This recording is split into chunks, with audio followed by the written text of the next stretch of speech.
Assalamualaikum warahmatullahi wabarakatuh.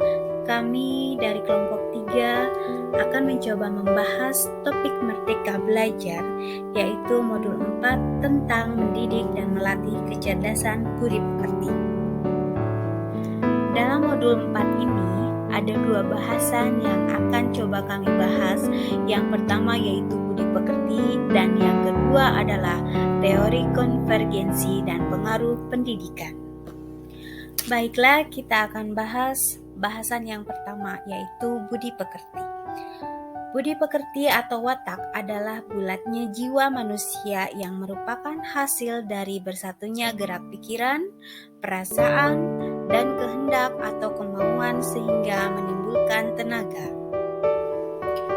Budi pekerti juga dapat dimaknai sebagai perpaduan antara cipta atau kognitif dan rasa atau afektif, sehingga menghasilkan karsa yang disebut dengan psikomotorik. Sebagai contoh, seseorang yang memiliki budi pekerti jujur, maka kecil kemungkinan ia untuk berbohong. Bahkan, ia akan merasa terganggu jika melihat ketidakjujuran di sekitarnya. Dari contoh tersebut, kita dapat melihat perpaduan antara pengetahuan atau wawasan tentang kejujuran, perasaan gelisah atau tidak nyaman melihat ketidakjujuran, sehingga mengharuskan kita untuk berperilaku jujur. Ki Hajar Dewantara menyebutkan bahwa budi pekerti merupakan kodrat manusia atau individu yang berkaitan dengan biologis dan berperan menentukan karakter seseorang. Bagian biologis adalah bagian yang berhubungan dengan rasa seperti rasa takut, rasa cemas, rasa gelisah, rasa kecewa, rasa senang, rasa sedih, dan sebagainya. Sedangkan bagian intelligible, yaitu bagian yang berhubungan dengan kemampuan kognitif atau berpikir untuk menyerap pengetahuan. Bagaimana budi pekerti bisa terbentuk? Budi pekerti dapat terbentuk pertama kali di lingkungan keluarga, karena keluarga merupakan tempat utama dan yang paling baik dalam melatih karakter anak atau murid. Keluarga juga merupakan tempat bagi anak atau murid dalam proses menyempurna menjadi sempurna. Selain itu, keluarga adalah sebagai laboratorium awal dan utama untuk melatih kecerdasan budi pekerti anak atau murid agar siap menjalani hidup di lingkungan masyarakat. Dan sebagai pendidik, kita juga ikut berperan untuk membantu murid menemukan kecerdasan budi pekerti di sekolah dengan tuntunan dan teladan yang sesuai kebutuhan murid. Seseorang yang memiliki kecerdasan budi pekerti akan senantiasa memikirkan, merasakan, dan mempertimbangkan setiap perilaku yang ditampilkannya. Menurut Ki Hajar Dewantara, watak atau budi pekerti merupakan kodrat manusia, sehingga kita sebagai pendidik perlu memahami kodrat itu dan dapat mendampingi tumbuhnya kecakapan budi pekerti murid dalam kegiatan-kegiatan pembelajaran di dalamnya. Pendidikan sangat erat kaitannya dengan bagian intelligible dari budi pekerti, karena berhubungan dengan kecerdasan pikiran atau berpikir murid yang dapat berubah dari waktu ke waktu serta dalam keadaan tertentu. Murid dapat menumbuhkan kecakapan berpikir dengan baik karena pengaruh keadaan. Salah satu yang mempengaruhinya adalah kita sebagai pendidik yang senantiasa menuntun tumbuhnya kecerdasan berpikir murid. Dan sebagai seorang pendidik, kita harus mampu memahami kodrat murid sebagai individu yang sadar dan mampu memikirkan, memahami,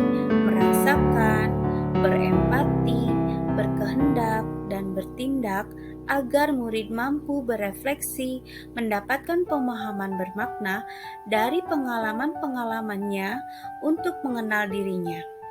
Dengan begitu, murid dapat menjadi manusia atau individu yang merdeka, berakal budi yang menentukan keberadaan dan jati dirinya. Baik, untuk bahasan selanjutnya yaitu teori konvergensi dan pengaruh pendidikan.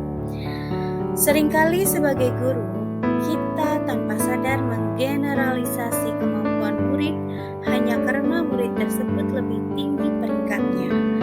Murid dianggap mau dan mampu akan semua hal. Teori konvergensi didasarkan atas dua teori utama. Yang pertama yaitu teori tabula rasa, yang beranggapan bahwa kodrat anak ibarat kertas kosong yang dapat diisi dan ditulis oleh pendidik dengan pengetahuan dan wawasan yang diinginkan pendidik. Dan yang kedua yaitu teori negatif, yang beranggapan bahwa kodrat anak ibarat kertas yang sudah terisi penuh dengan berbagai macam coretan dan tulisan. Dua teori tersebut yang dikenal sebagai aliran daya pendidikan ini tidak serta-merta membuat Ki Hajar Dewantara menganggapnya mutlak sebagai suatu kebenaran. Akan tetapi, Ki Hajar Dewantara memberikan pandangan baru dengan menggabungkan dan mengintegrasikan kedua pendekatan teori tersebut yang disebut dengan teori konvergensi.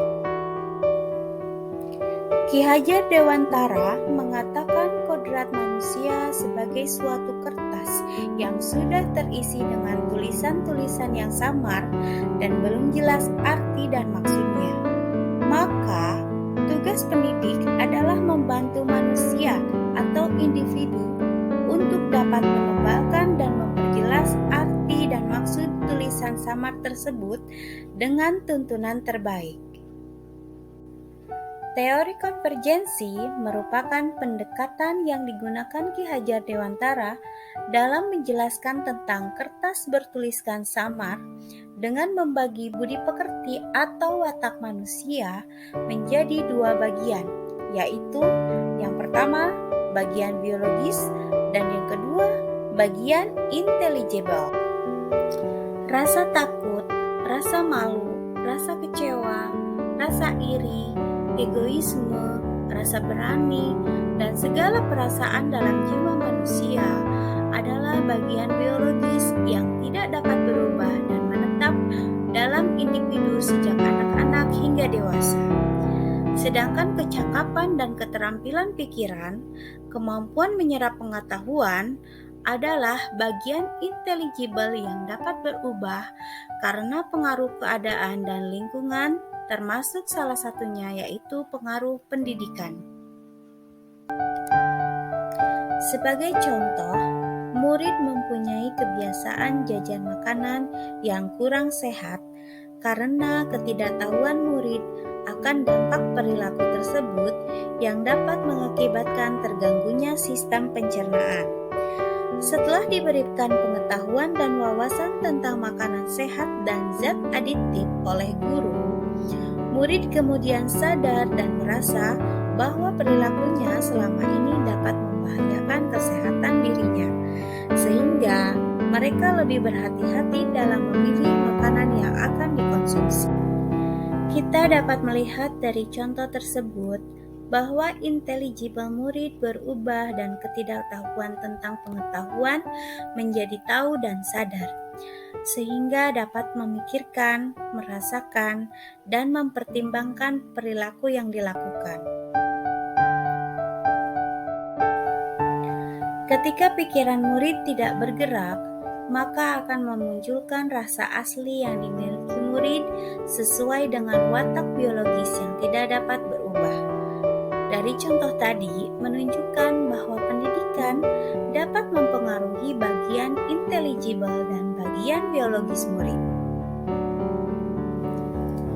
Jadi, kesimpulannya melalui pendidikan, kecerdasan budi pekerti murid akan bertumbuh dan berkembang sehingga mampu